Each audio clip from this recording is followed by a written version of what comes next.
Exercise एक supportive role निभाता है, लेकिन जो पार्किंसन डिजीज का मेन ट्रीटमेंट है वो है मेडिकल ट्रीटमेंट है।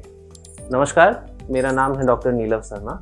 मैं अपोलो हॉस्पिटल जीएस रोड में एज ए न्यूरोलॉजिस्ट काम कर रहा हूँ। भले ही वो पार्किंसन डिजीज हो या कोई भी और बीमारी हो, एक्सरसाइज हर एक सिचुएशन में हेल्प करता है। जैसा कि हम सभी को मालूम है, पार्किंसन डिजीज एक ऐसी कंडीशन है जिसमें हमारे ब्रेन का प्रोग्रामिंग और जो फंक्शनिंग है, प्लानिंग है, वो इफेक्ट होता है। तो एक्सरसाइज इस तरीके से हमें हेल्प करता है कि जब हम एक एक्टिविटी बार बार करते रहते हैं तो इस ब्रेन के ये जो फंक्शन कॉम्प्रोमाइज हुआ है उसको बार बार रीइंफोर्स किया जाता है कि जो प्लानिंग या जो आपकी प्रोग्रामिंग है, एक ही एक्टिविटी को जब हम बार बार करते हैं या बार बार ना सही हम अलग अलग तरीके के जब फिजिकल एक्टिविटीज करते हैं तो ये उस फंक्शन को रीइंफोर्स करने में मदद करता है।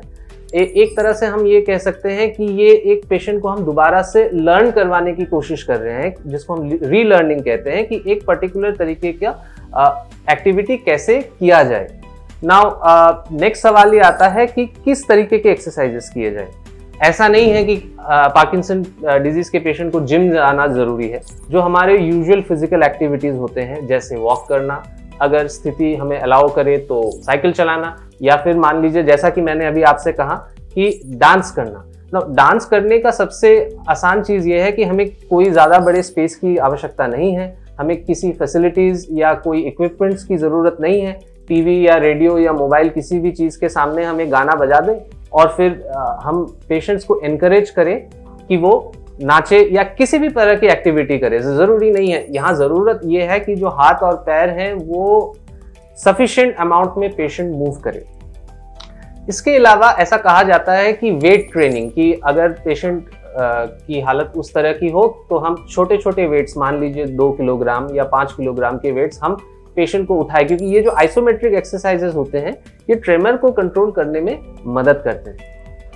लेकिन हमें एक और चीज जानना हमारे लिए जरूरी है कि जो पार्किंसन डिजीज का ट्रीटमेंट है वो केवल एक्सरसाइज तक सीमित ही नहीं है। एक्सरसाइज एक सपोर्टिव रोल निभाता है, लेकिन जो पार्किंसन डिजीज का मेन ट्रीटमेंट है वो है मेडिकल ट्रीटमेंट, कि हम दवाइयां दें या कुछ और फॉर्म्स के आपके न्यूरोस्टिमुलेशन टेक्निक्स होते हैं उसको हम अप्लाई करें।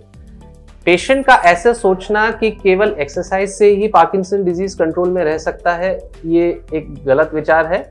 जिस पेशेंट का पार्किंसन डिजीज से डायग्नोसिस हुआ है वो नियम रूप से अपनी दवाइयां ले, लेकिन वो साथ में एक्सरसाइज का विशेष ध्यान दे, क्योंकि दवाइयों के साथ जब हम एक्सरसाइज को कंबाइन करेंगे तो जो इसका एक बेनिफिशियल इफेक्ट होगा वो सिनर्जिस्टिक होगा।